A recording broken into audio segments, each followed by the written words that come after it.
convocamos entonces a Juan Cantarella, presidente ejecutivo de AFAC. Por otra parte, vamos a tener la mirada internacional de otro viejo conocido, colega también, periodista, Mario Méndez Obando, periodista y editor de Magazine Automotor. Ahora sí, vamos.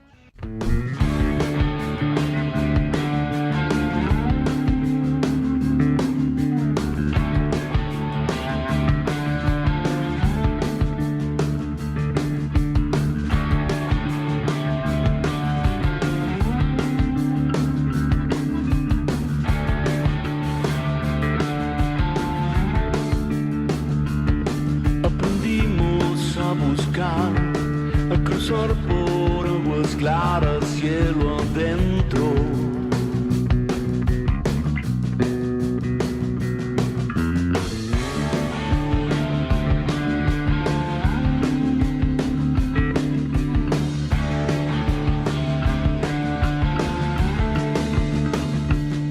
Aprendimos a buscar, a cruzar por aguas claras, cielo adentro.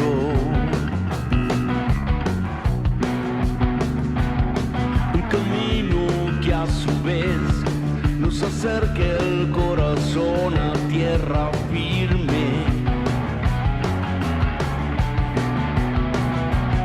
Aliados en un viaje de espejos y señales, la línea que nos marque lo cierto y lo impensado, lo frágil y lo intenso del tiempo y su simpleza.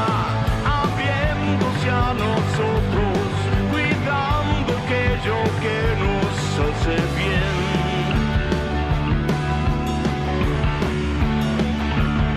Y aprendimos que también hay caminos que se muestran en la noche. Y en un fondo que no ves, puede estar lo que nos lleve más profundo.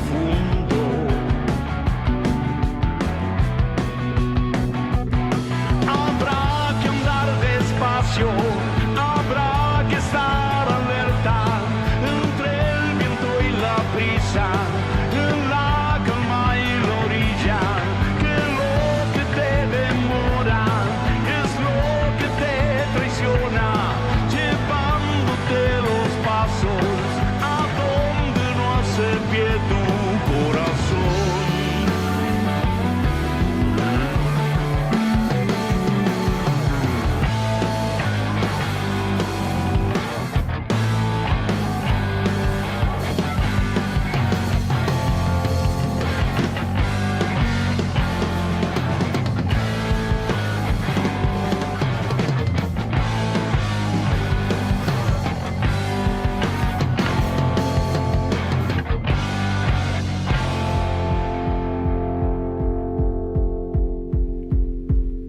Aprendimos a buscar, a cruzar por aguas claras, cielo adentro.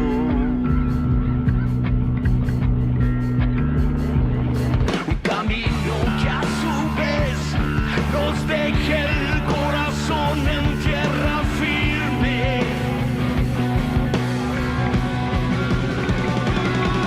Oleados en un viaje de espejos y señales, la línea que nos marque lo cierto y lo impensado, lo frágil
Estás escuchando Dimensión 5.0, un programa para dejarte llevar a través de los avances que están dando forma al futuro de la industria y la transformación digital. Mantenete conectado, porque lo mejor está por venir.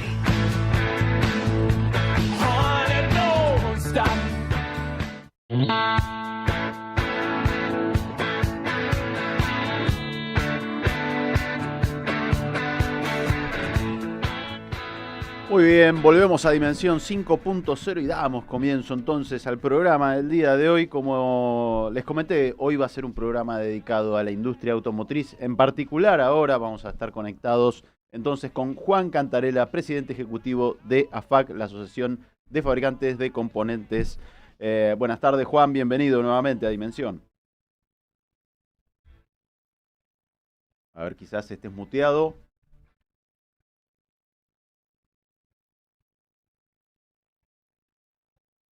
A ver ahí si nos escuchás, Juan. Sí, nosotros no te podemos escuchar. A ver si intentamos recomponer la comunicación. Bien, mientras les cuento un poco de qué vamos a estar hablando. En principio, como les decía, el disparador fue aquella automecánica, una nueva edición, la 2026, de la que pudimos ser parte, de la cual recolectamos algunos testimonios. Como les dije, está disponible en nuestros canales un paneo, un breve review de lo que fue esa visita a la automecánica con algunas de los referentes o primeras marcas, ¿sí?, que participaron como otro y tantos años más de la automecánica, como fue la oportunidad de Bosch, quien estuvo Paula Bonín, la representante de marketing de la marca, en una entrevista. También, bueno, pudimos tener la oportunidad de dialogar con otras grandes marcas, como les digo. Veremos si podemos tenerlos aquí también en el piso para ampliar un poco y detallar lo que fue esa participación. No obstante, en YouTube está disponible un poco unas breves palabras de los participantes en los stands de esas marcas. Como les comentaba también, la convocatoria que superó los 30.000 visitantes, la presencia de 42 países, 500 empresas expositoras, lo que representa un aumento del 49% en la cantidad de firmas respecto de la edición de hace 2 años, 2024, provenientes de 30 países. Las marcas presentes, más de 750, quienes pudieron estar allí en la rural darán cuenta de ello. Sobre todo la superficie de exposición, que ocupó más de 33.000 metros cuadrados. Hay que caminarlos. Personalmente reconozco que no he podido recorrer todos los rincones de la feria, pero realmente estaban todas las marcas allí, por lo menos las más representativas, de un sector que viene, que no le escapa a la realidad, ¿sí? A la realidad económica, a la coyuntura, que viene dando batalla. Hay otros factores y actores también que se meten en esta dicotomía, digo, de la industria nacional, lo importado. Si bien crecen, según algunos informes, las exportaciones, también hay que poder medir en relación a la cantidad de patentamientos y de producción, que tanto crecieron estas exportaciones y bajaron las importaciones, pero a su vez también hay una entrada importante de componentes y ni hablar vehículos, como todos sabemos, con esto de la electrificación y demás. Están jugando un papel más allá de lo que tiene a disponibilidad del consumidor final, de poder acceder a productos.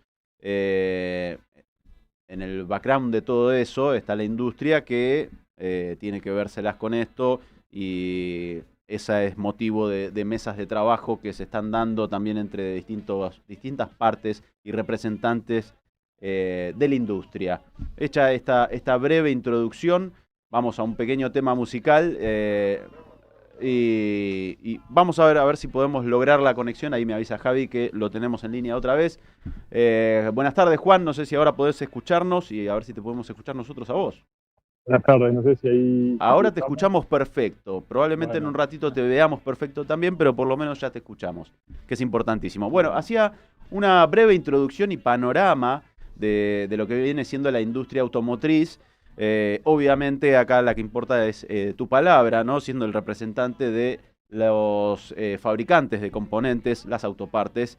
Primero, hacer un repaso de lo que fue Automecánica, ¿no? Que fue un eventazo, me parece, por lo menos mi percepción personal, y hay números que hablan de ello. Sí, tuvimos un evento que realmente fue sumamente interesante. Todas las exposiciones industriales en Argentina con sus sub y bajas que van vinculados con la coyuntura son realmente interesantes. A pesar de todas las volatilidades que han ocurrido en las últimas décadas, tenemos un sector industrial que, a pesar de todo, sigue dando batalla, y en particular el sector autopartista, ¿no? Pudimos ver una exposición con un crecimiento importante con respecto a la de hace 2 años, un nivel de calidad de los stands interesantísimos, y bueno, fue un marco ideal para hacer un evento como el que hicimos, que reunió a toda la cadena de valor del sector automotriz, no solamente de la Argentina, sino también de la región. Tuvimos representantes del autopartismo brasileño, uruguayo, las terminales brasileñas, las terminales de ADEFA de nuestro país. Hicimos un evento donde pudimos discutir bastante a calzón quitado, diría, cuál es la situación que enfrenta la región en cuanto a los desafíos comerciales, productivos, tecnológicos, por supuesto, y también geopolíticos cuando empezamos a hablar del tema China, ¿no? Claro. Bueno, eso era en parte un poco la introducción. Digo, para el usuario final que va a comprar un vehículo o va a hacerse de alguna autoparte, contar con, ya lo has dicho, digo, aquí en Dimensión, contar con una autoparte más económica, más accesible, vamos a decir, no deja de ser una gran oportunidad. Digo, pero ¿cuál es el impacto real sobre la industria detrás de ese precio más bajo? Y creo que todos, es como que muchas veces tenemos varios sombreros, ¿no? Hay veces que opinamos como consumidores con el sombrero de consumidor, lo cual es lógico, a todos nos ocurre con diferentes productos. También por momentos nos ponemos el sombrero de rol de trabajador o de productor o de fabricante, donde ahí algunas cuestiones se empiezan a matizar. Bueno, por supuesto nosotros como asociación de fabricantes tenemos una mirada más del lado productivo, tratando de tener dentro de lo posible una opinión lo más equilibrada, digamos, dentro de la realidad. Lo que sí planteamos es que es necesario tener una economía abierta como la que estamos teniendo. Lo decimos desde un sector que depende más de las exportaciones que del mercado interno, con lo cual si hay un sector que está abierto, es el sector automotriz, y en particular el sector autopartista, no de ahora, sino desde hace muchas décadas. El sector de autopartes, para todo lo que es la provisión de terminales, tiene un arancel que en promedio no supera el 5, el 5,5%, con lo cual estamos muy acostumbrados, más allá de que esto no es gratis, pero muy acostumbrados a estar expuestos a una competencia externa muy, muy fuerte. Y eso también está ocurriendo en el mercado de reposición. En el año 2024, con todo el proceso de normalización de comercio exterior, porque el 2023 no era un año normal, ya vemos que en el 2025 las IMPO crecen tremendamente. En el caso de China, por ejemplo, el 84%.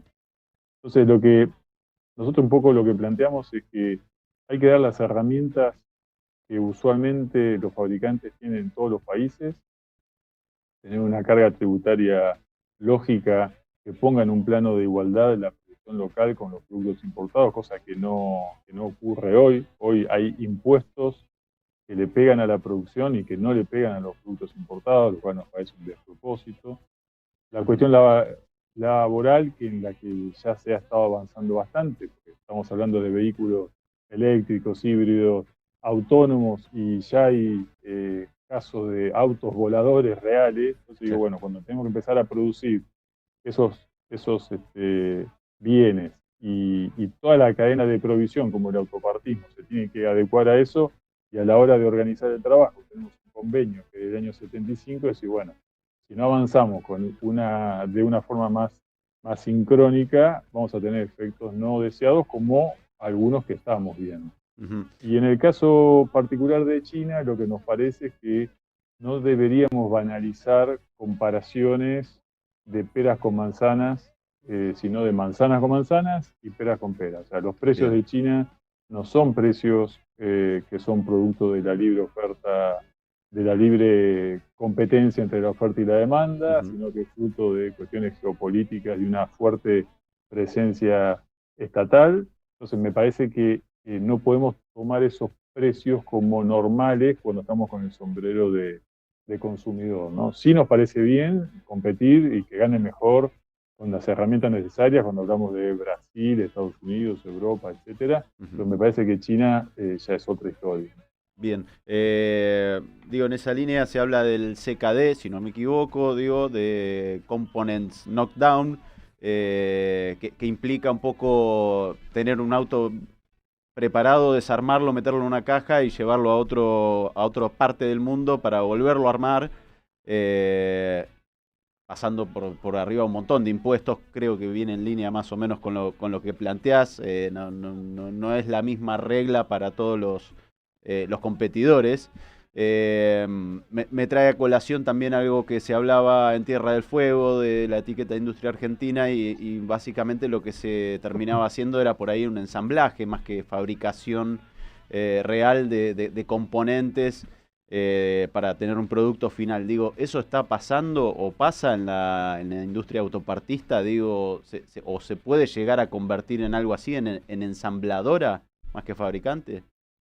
No, eh, la verdad que la industria terminal es digamos, sin que esto suene peyorativo, Ujú. es una actividad de ensamblado. O sea, lo que hace Bien, una terminal es ensamblar un montón de componentes, miles de componentes que en su mayoría, salvo algunas excepciones, son producidos fuera de la fábrica. Con lo cual, que sea un proceso de ensamblado no tiene nada de negativo per se.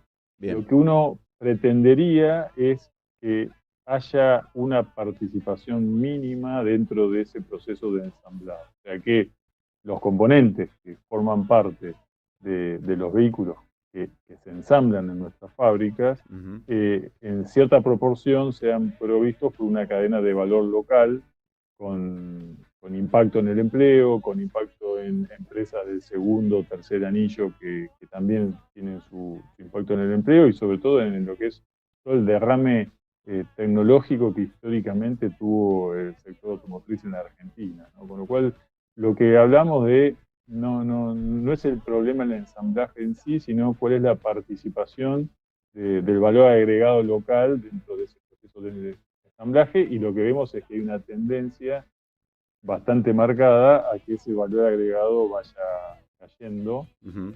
sobre todo con proyectos nuevos que se han anunciado que están muy parecidos en algunos casos a procesos de CKD, como vos comentabas, donde el contenido local es bastante bajo. Ujú. Hoy ese porcentaje de integración local que digo que está establecido por ley, ¿en qué porcentaje está? ¿Qué cantidad de partes locales tiene que tener un producto cuando sale a la calle?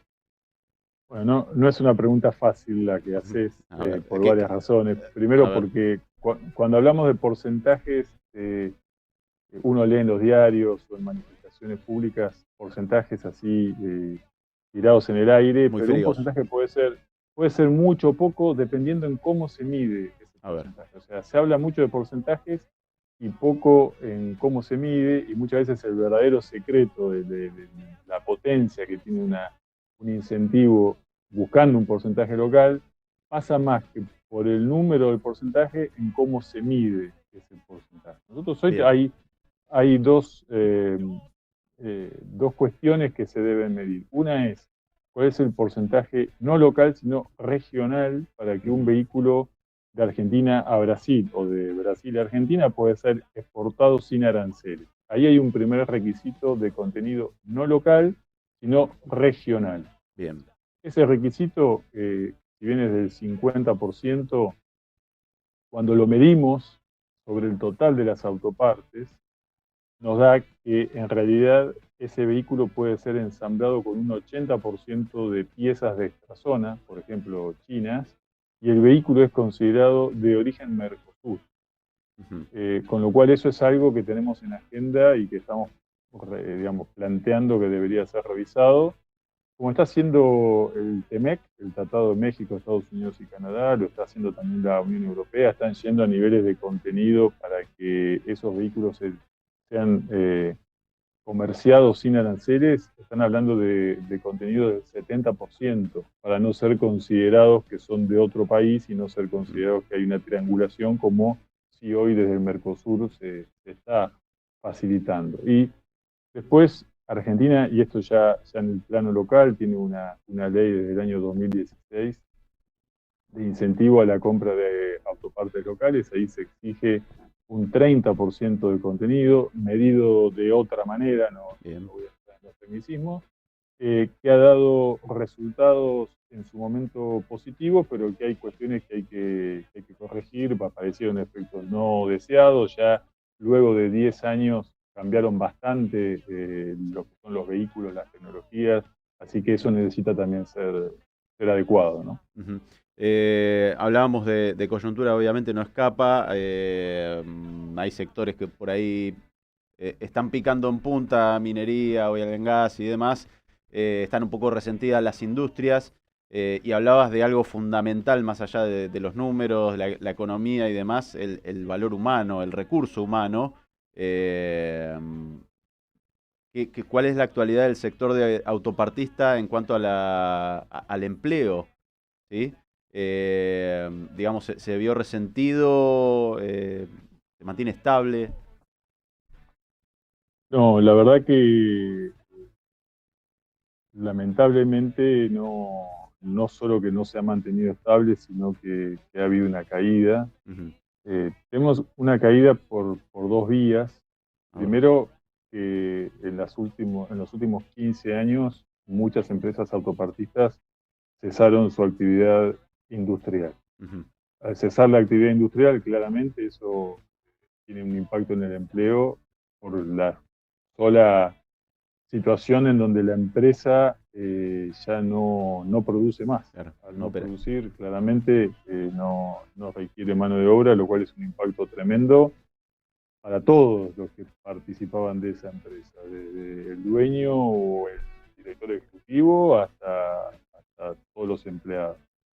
Ahí hay un primer impacto negativo en el empleo. Después hay un impacto negativo también porque algunas empresas, esto lo hemos visto en el 2025, ante la caída en el nivel de actividad, tanto porque se produjo menos, como también porque se participa menos de esa torta que es más chica.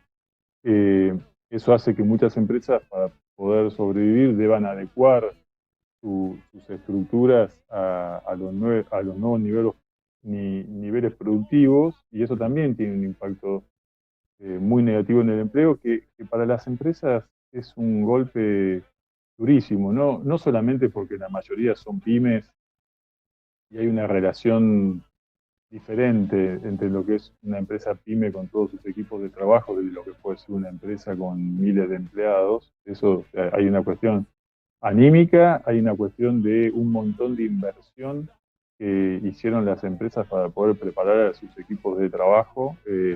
Lamentablemente la educación en Argentina hace varias décadas está lejos de ser lo que supo ser. Eso fue suplantado en gran parte por inversión y dedicación por parte de las empresas, que empezaron a tener que tener un rol mucho más importante en la formación de sus recursos humanos. Bueno, todo eso, cada vez que la empresa tiene que ajustarse para abajo, es una pérdida enorme. Claro. Hablabas de eso, de la formación, digo, por otra parte, más allá de la baja de empleo por todos estos factores que bien detallabas y definías, digo, ¿hay talento preparado para surtir a las terminales autopartistas y demás? ¿Cómo está ese factor, digamos, jugando? Talento sin dudas hay. Por supuesto, talento podemos medirlo o abordarlo desde múltiples puntos de vista, ¿no? Pero yo arrancaría con una sola cuestión, que es: hoy en Argentina hay unas 430 empresas autopartistas.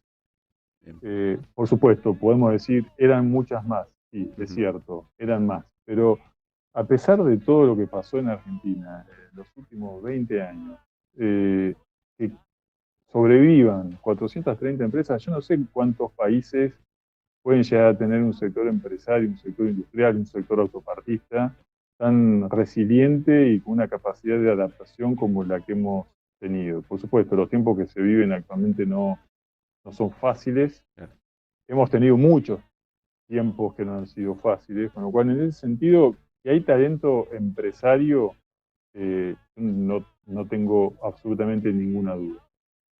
Talento desde el punto de vista de formación de recursos humanos, me parece, como comentaba antes, que todo lo que es la provisión desde el sistema público-privado de educación ha desmejorado sustancialmente. Hay pruebas objetivas que así lo muestran, pero las empresas han hecho un fuerte esfuerzo para compensar eso, y las condiciones en la base están esa cuestión de tener iniciativa, actitud de mejora, proponer mejoras.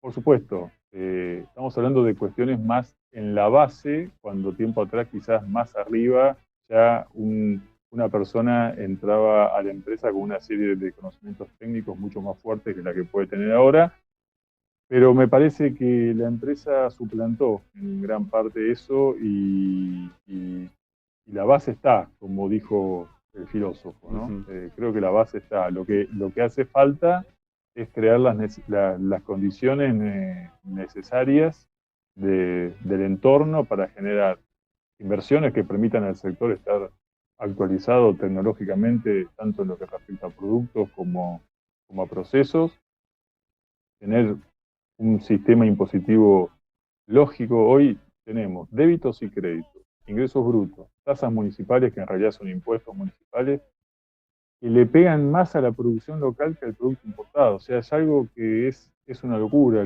Quienes exportan están exportando todo el efecto cascada de ingresos brutos, débitos y créditos, tasas municipales.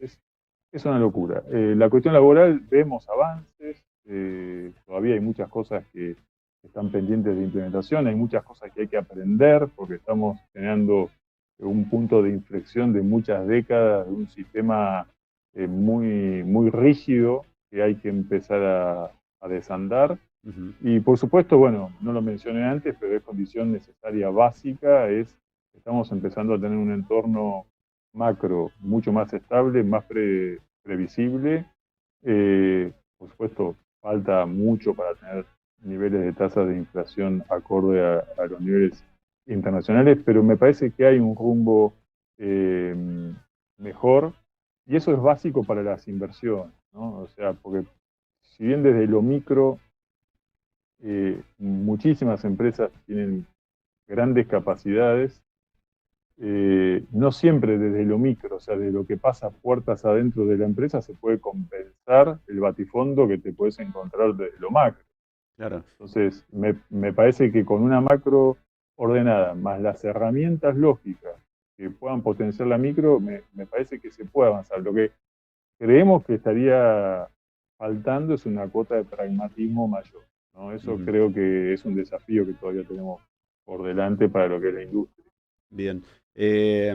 Hablabas de la fuerte composición de pymes también en la industria autopartista, haciendo una distinción por ahí con grandes empresas, la apertura de algunas importaciones y demás, inversiones hablaste también, y digo, esta situación, una pyme que necesita seguir desarrollándose tecnológicamente para seguir a la par. Hablábamos de autos voladores y no ya algo de película, sino de la realidad, autos eléctricos más viniendo a la actualidad, y por lo menos lo que está acá en Argentina, o híbridos en realidad.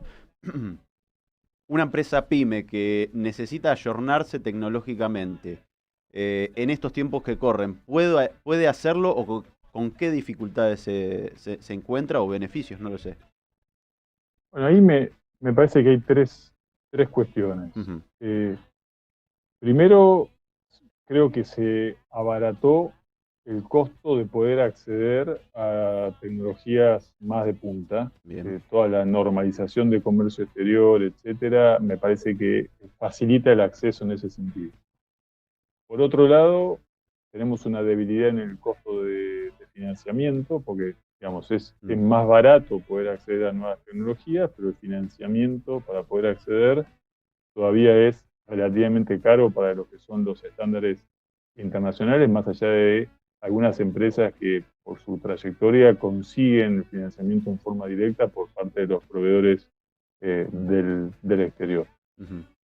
Y lo tercero es poder tener los niveles de competitividad acorde a la competencia global, porque si no logramos que en la operatoria se lleguen a costos competitivos, a calidad internacional, cumpliendo con toda la normativa de la Organización Internacional del Trabajo, pagando todos los impuestos, etcétera. Si no llegamos a ser competitivos, por más que yo pueda acceder a la mejor tecnología y aunque tenga financiamiento, los proyectos no van a tener repago, no van a tener el retorno necesario para recuperar la inversión. Con lo cual, me parece que lo primero es esto, más allá de que hay un círculo vicioso y también invirtiendo más, gano más productividad, me torno más competitivo, entonces uno podría decir, bueno, es el huevo o la gallina, ¿no? Pero hoy por hoy me parece que,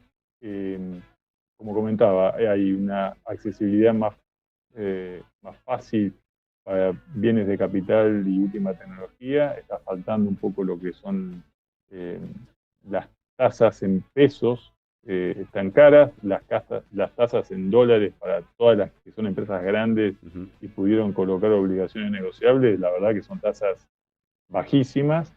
Bueno, lo que está faltando es cómo hacemos para ser competitivos desde un punto de vista integral, ¿no? Viendo lo positivo, lo laboral, infraestructura y consolidando sobre todo el entorno macro, que sin eso todo lo otro se desmorona, ¿no? Uh-huh. Siempre dejando afuera, digamos, este factor de los vehículos que juegan con otras reglas, digo, ser competitivos en el ámbito sano de la competitividad, digamos, con las mismas reglas que estamos hablando. Bueno, un poco lo comentábamos en automecánica, que haciendo un poco la analogía con el deporte, queremos competir en las grandes ligas, queremos estar entrenados, que nos den un buen equipo, un buen entorno, un buen entrenador, ir a jugar, que gane el mejor, pero háganos jugar con los que pasan el antidoping, no con los que no pasan el antidoping, ¿no?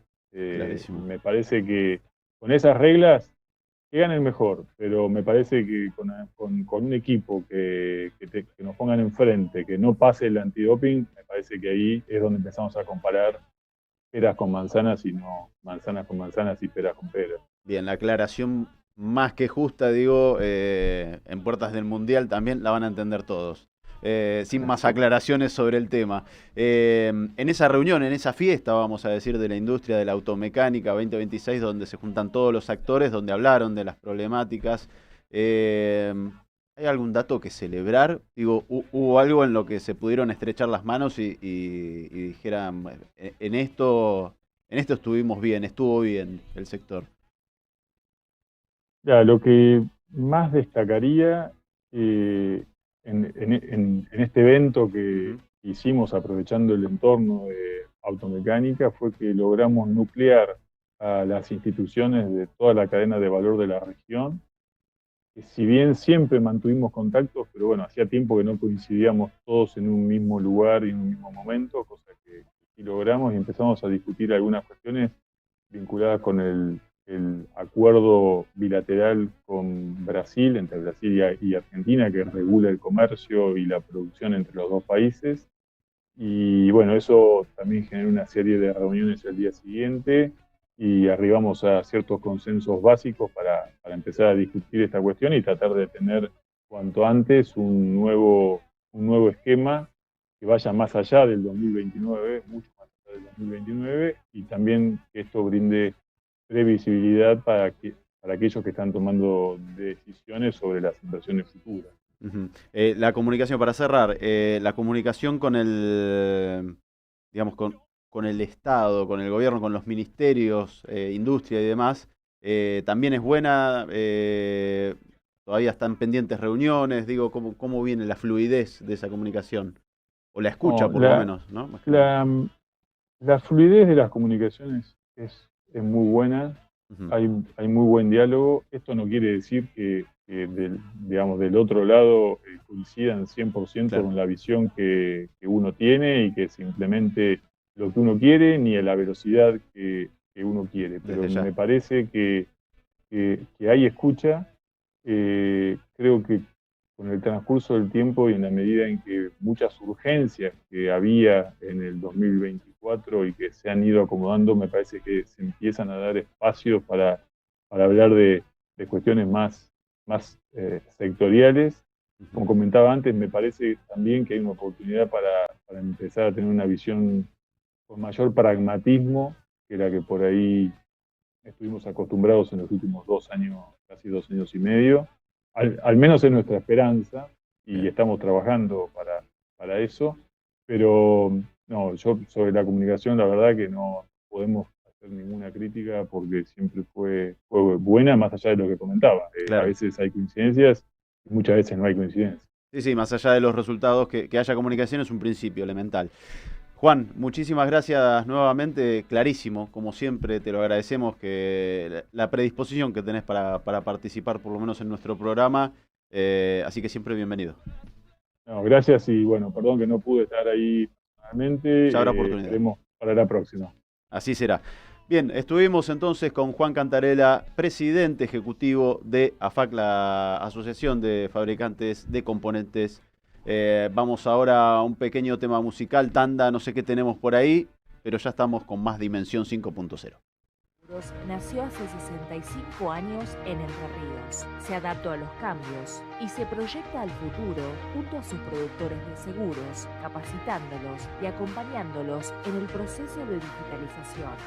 RUS es la única aseguradora con calidad certificada que ha desarrollado seguros por la equidad, seguros de movilidad sustentable, seguros de salud, seguros para el agro, entre otros, para cuidar la vida y el patrimonio de los argentinos. RUS, 65 años, transformándose hacia el futuro. En LATAM Insurtech no somos solo una empresa, somos un ecosistema. Somos los que desafiamos el status quo. Somos los mismos que miramos al futuro y decimos, podemos hacerlo mejor. Solo juntos podemos transformar el presente y crear un cambio, porque en LATAM Insurtech la innovación no tiene límites. El futuro del seguro lo construimos juntos. LATAM Insurtech, innovación, ecosistema. Juntos somos mejores.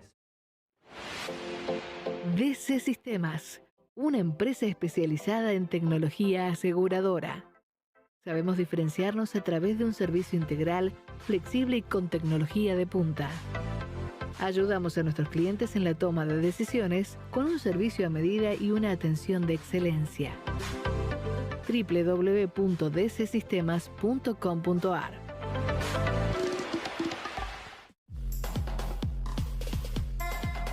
Gauss, software para compañías que crecen. Visítanos en gausslatam.com. Gauss, la evolución de la compañía. En Dimensión 5.0 no solo hablamos de tecnología, la vivimos. Descubramos juntos las innovaciones más impactantes que están revolucionando la industria y cambiando la forma en la que vivimos.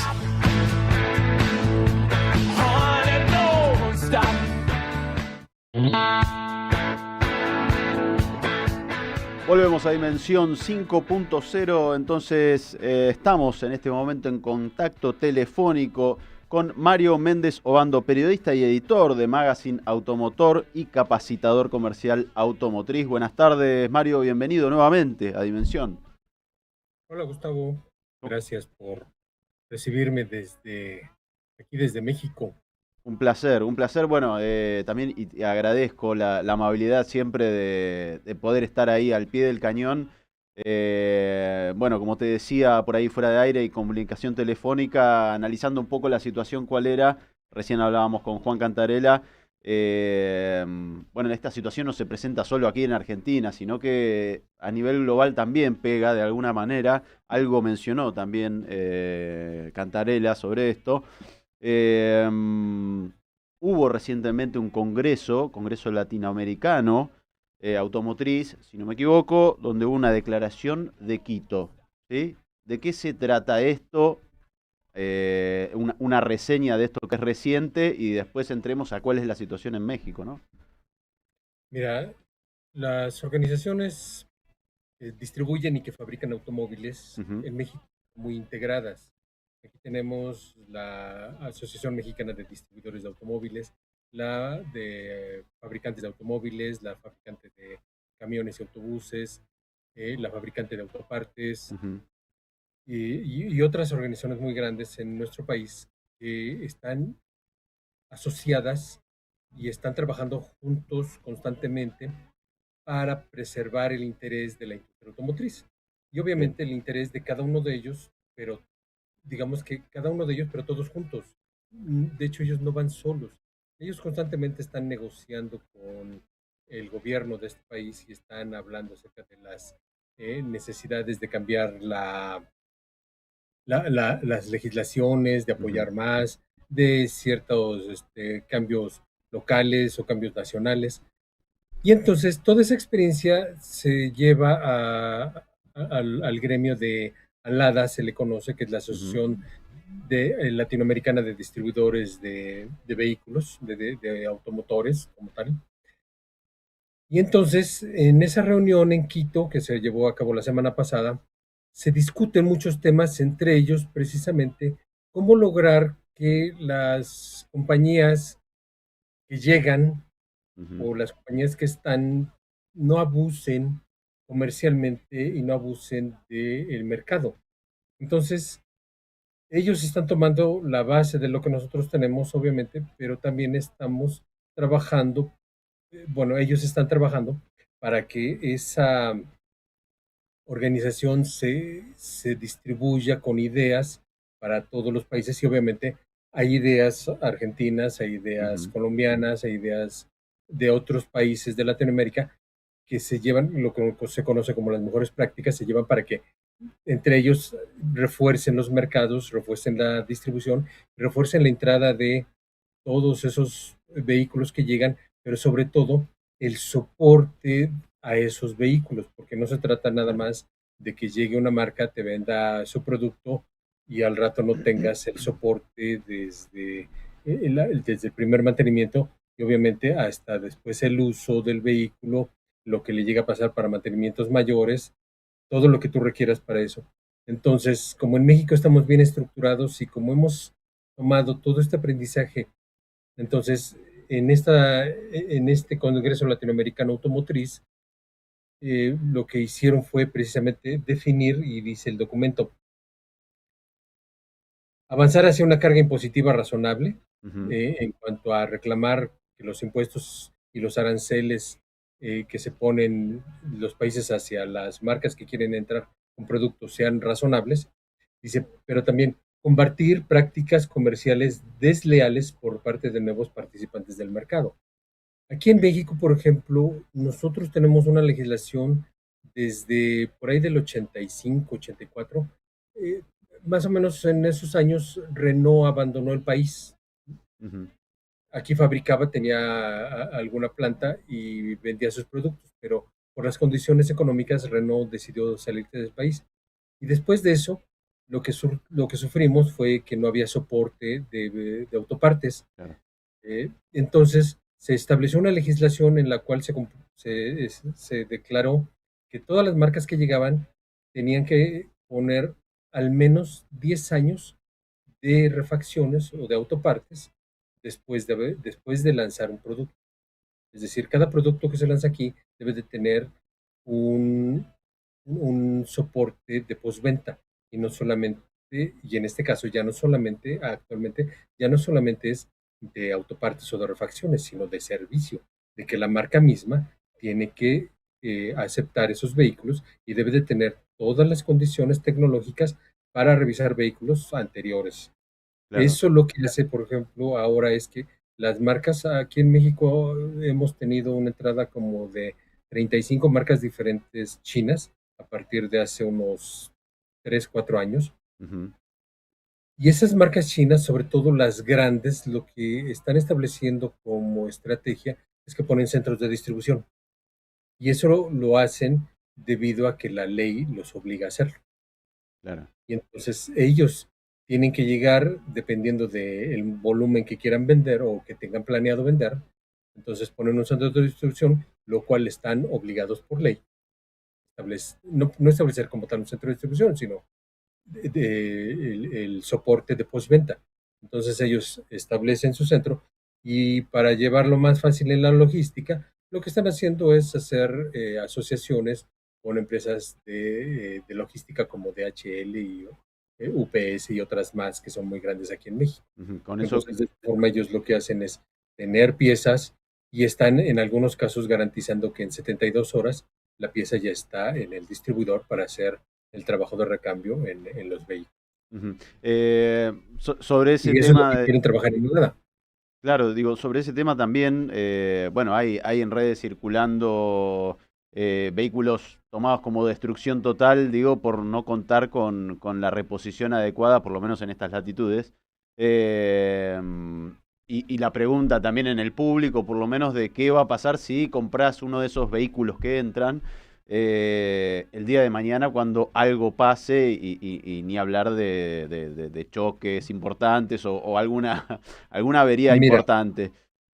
aquí lo que está, aquí además de la ley que obliga a eso, Ujú. eh, obviamente la gente tiene que, cada comprador, cuando surge algún inconveniente con su vehículo, eh, tiene la oportunidad de ir y reclamar, bueno, de ir y hacer una declaración legal para que traten de forzar, y así como tal, tratan de forzar a que la compañía responda ante ese reclamo.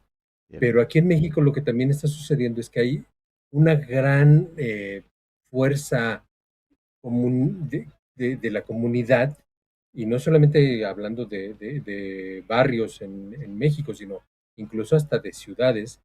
Y te voy a contar, el año pasado, no, hace año y medio, ujú, MG, aquí en México, tuvo un reclamo de una mujer que decía que su vehículo tenía problemas.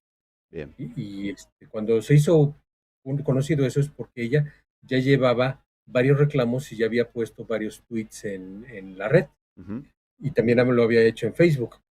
Pero resulta que no le hicieron caso, aún con todo y esos reclamos.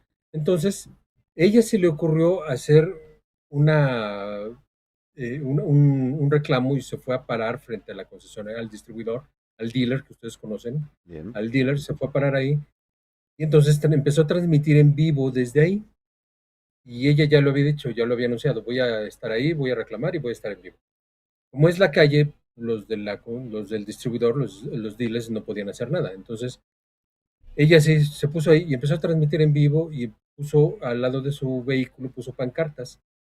Y eso lo que logró es que la gente desde temprano empezó a mandarle mensajes, pero lo más interesante es que no solamente le mandaron mensajes, sino que empezaron a hacer una reunión ahí afuera. Y entonces ujú, resulta que llegaron aquí, porque fue en la zona norte de nuestro país, se fue en la ciudad de Monterrey, si no mal recuerdo.